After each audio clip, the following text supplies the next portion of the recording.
Neverness to Everness, or NTE for short, will be massive and might even bring a healthy competition for Wuthering Waves and Genshin Impact. Now before you say that's just not possible, let me explain. There are many aspects of a gacha game that draws in millions of people to its player base, including unique combat mechanics, fully immersive environment, story, and visuals.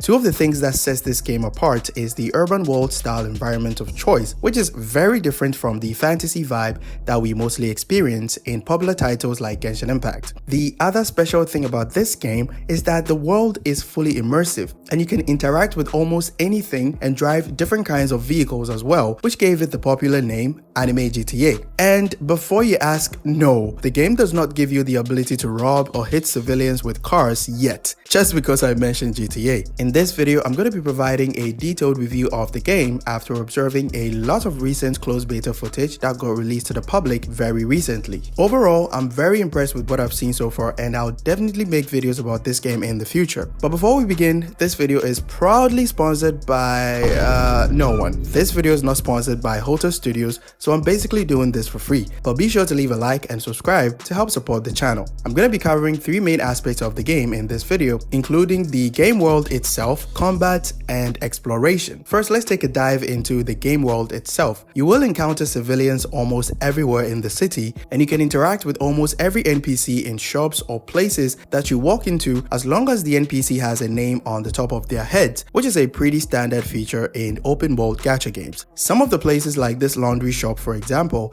does not have an NPC that you can talk to, but it's open and you can enter and leave as you please. I'm guessing that such places will be directly linked to story quest or side quest, which will require you to probably go do your laundry or something. The game world is not only inhabited by humans, but also some monsters or anomalies that you can randomly encounter during your gameplay. Encountering these monsters will shift space or reality itself, and you'll get sent to some kind of pocket dimension where you can fight them there.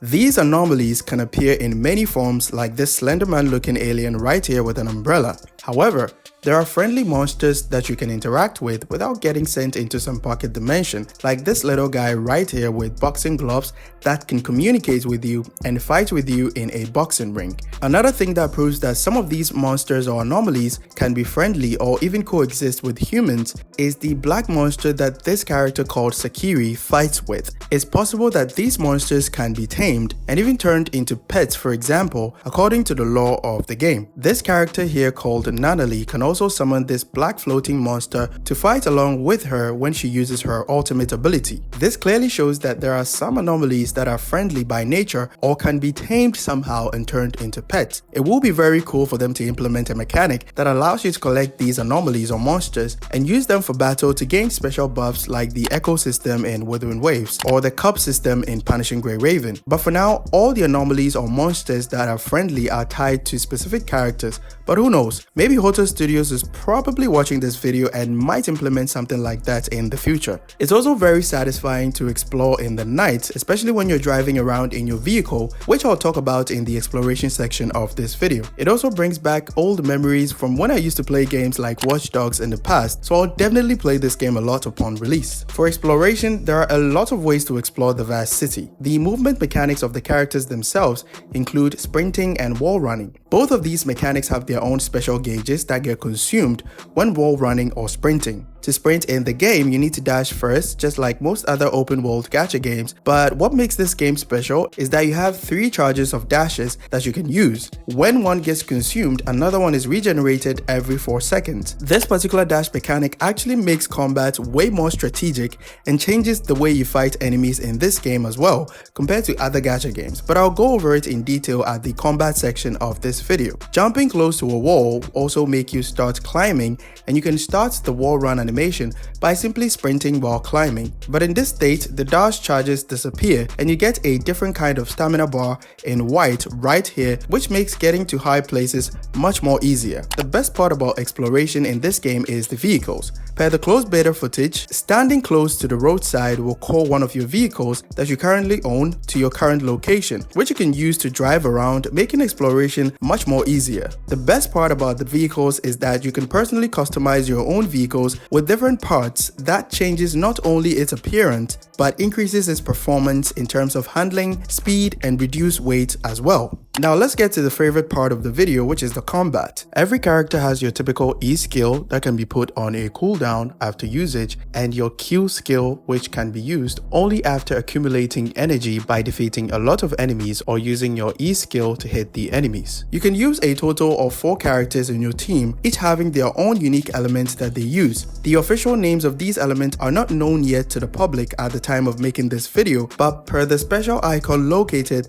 at the bottom of their images clearly shows that it's your typical ice, wind, and fire, but I'm sure they'll have special names like how Wuthering Waves prefer to call the ice element Glacial. After observing a ton of combat footage from the closed beta, it seems that the combat mechanics of this game is a combination of Genshin Impact and Wuthering Waves. Let me explain. In Genshin Impact, you need to apply different elements to deal big damage. In Wuthering Waves, you need to fill up your concerto energy to cast an intro skill and an outro skill to receive special buffs or do damage. Neverness to Everness combines both of these mechanics, which is actually insane. As you can see here, this character called Mint used a dramatic entrance to enter the field, which is very similar to the intro skill in Wuthering Waves. But the dramatic entrance of Mint can only be activated if the elemental gauge icon of the previous character that was initially on the field is full, who's in this case called 0, and you can fill it by doing damage with the character on the field. As soon as Mint used her dramatic entrance, it dealt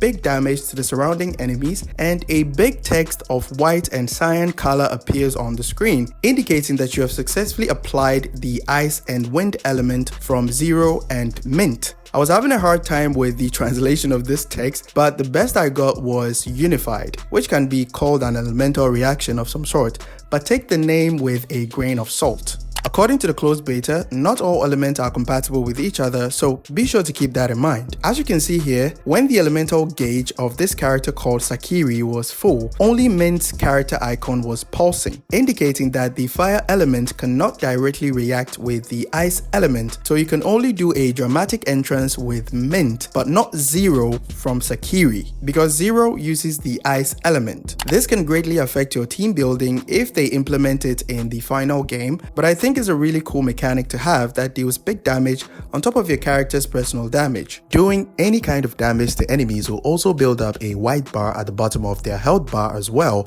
which makes them incapacitated when it's fully filled up, and is very similar to the vibrational strength bar in Wuthering Waves. Basically what this means is that you smack the enemy multiple times, the white bar fills up, and then the enemy will be able to move again. So you can dish out a lot of damage without worrying about whether you're going to take any damage from the enemy or not. Another thing to keep in mind is that animation cancelling actually exists in this game. If you take a look at this footage right here, you can see that when Mint was swapped into the field, 0 was still on the field for a few seconds before she vanished. For the stylish and sweaty players out there, you can pull up some really interesting quick swap rotations with this mechanic, so I hope they don't remove it when the game gets officially launched. Remember when I said dashing can affect the way that you play this game in the beginning of the video? In NTE, carelessly spamming your dashes will certainly get you killed because you have just 3 charges. However, you can perform a perfect dodge right when the attack is about to hit you, and you will not consume any of the dash charges. This is one of the best things that I like about their combat system, which incentivizes the player to play strategically by timing their dodges. The perfect dodge window is very big according to the closed beta test, so don't worry too much about having a sweaty experience. The enemies are not too much aggressive as well,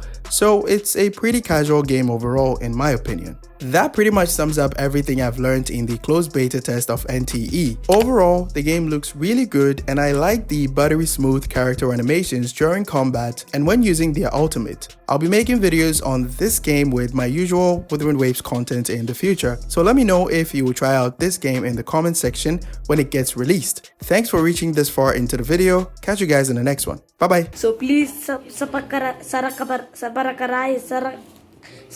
whatever.